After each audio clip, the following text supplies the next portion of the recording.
Okay, now I'm going to do a little demonstration about stencil rubbings. I wrote an article there a little bit about how stencil rubbings were a way for tattoo artists to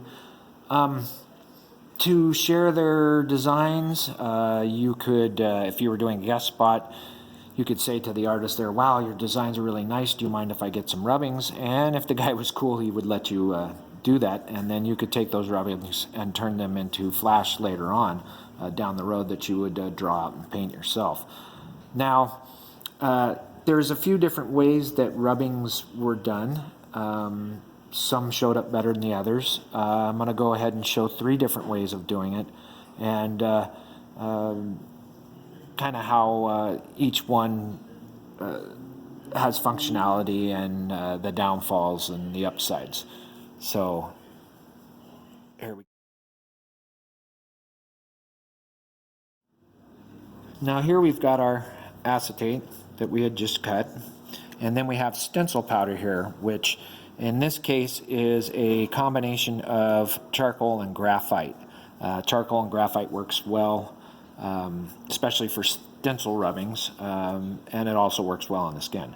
So the first thing we're going to do is we're going to powder the stencil up to make this particular type of rubbing.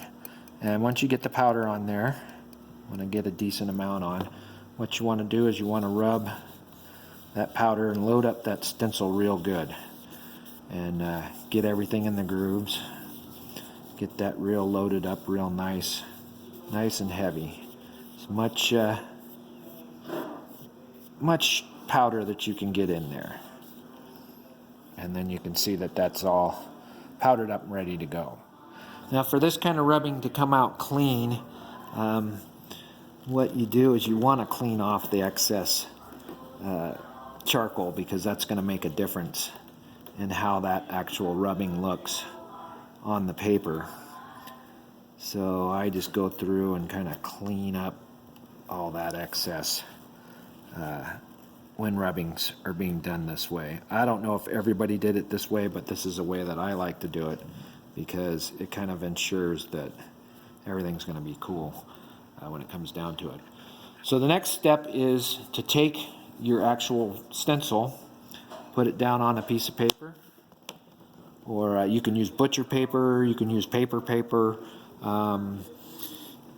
Tracing paper I don't consider the best for this method, but you could use that too.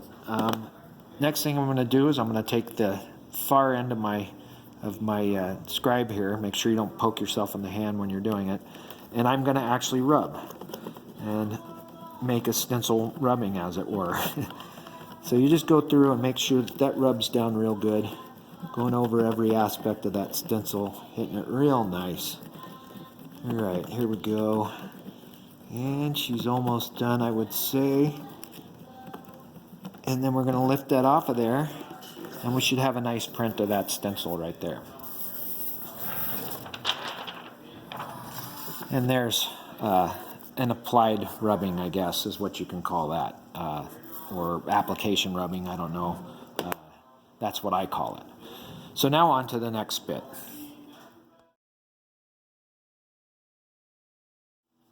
Okay, for this next part of stencil rubbings, another way, and it's probably a common way that most people know, is to use tracing paper and then a pencil, so basically graphite, and then to actually rub the stencil itself.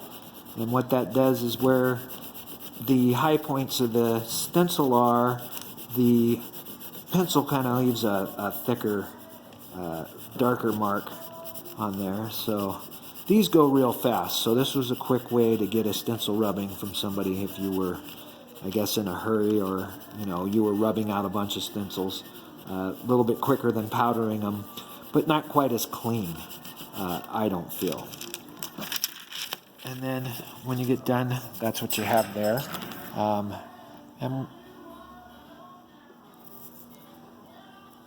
And there's a little bit of a close-up on that, so you can see a little better what that looks like in there. Something that you could definitely work with.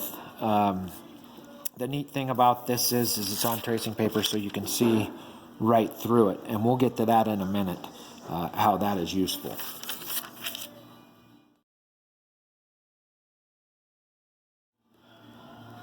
Now I'm going to do another rub here, and I'm going to do this one.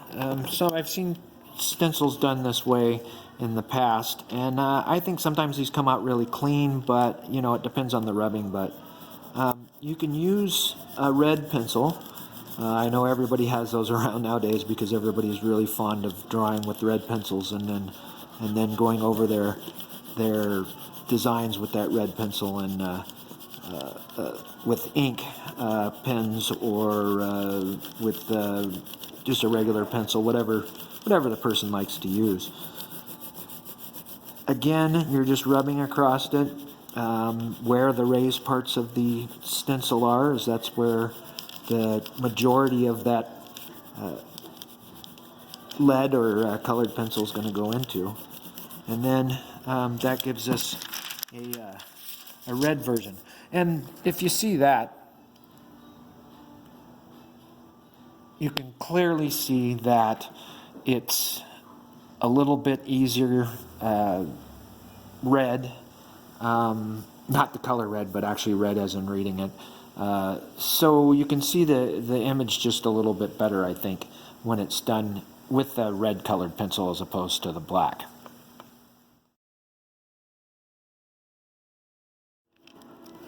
So now I'm going to do this one again with colored pencil, but this time we're going to use blue, and blue kind of works more like the black does, but once again, just lightly rubbing, and you get the buildup on all of the places where there's grooves. And again, this was a quick way of doing the stencil rubbing as opposed to that applied rubbing. But I like the way the applied rubbings look if you're just going to do stencil rubbings for collections or whatever. Now this method here, and not necessarily with the blue pencil, but this method here in general is a little bit better for translating images from stencils to actual paper for painting or whatever you want to do that way. So here's blue. And as you can see, there's three different ways that the stencil's done, and of course you've got the way we do it now already for the Thermopax machine, because we didn't use these type of stencils at all.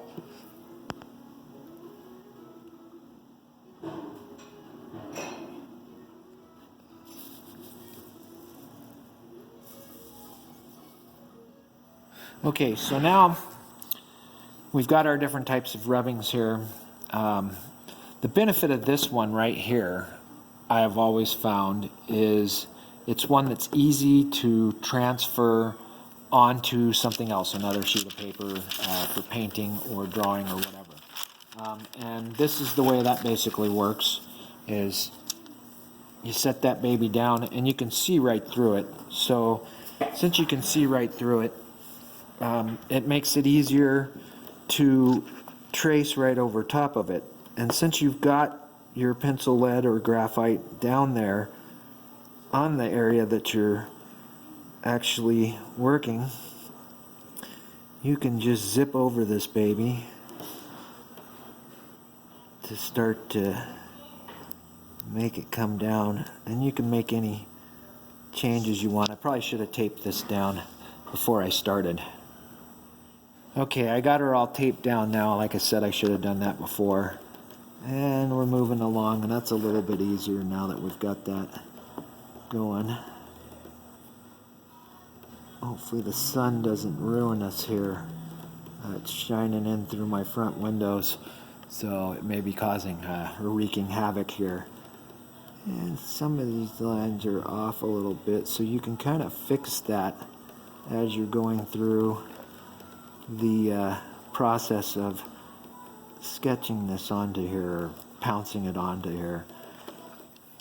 And here we are putting the final touches on.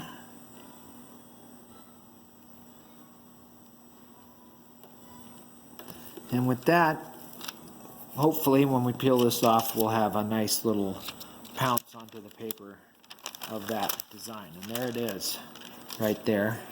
And you can see that's that turned out pretty nice. And because it's in pencil lead, it can be erased. So if you want to make any changes or whatever to it, you can just erase that and make whatever changes you want. So nothing's set in stone when you do this pounce. You can actually go in here and change lines as needed. Now, as far as the red and the blue are concerned, I don't think they turn out quite as well if you're going to do this method of pouncing onto the paper. Sometimes, depending on what kind of colored pencil you use, you may not be able to get a very clean pounce out of it. Now, some of these red pencils these days have erasers, so you know that kind can be erased. Sometimes the blue ones you can't. The red that I used here was an erasable one of those red pencils that everybody digs using these days. The blue one was done with Prismacolor. So two different pencil types, so we're going to get two different results. Okay, so we're finishing up the last little bit here.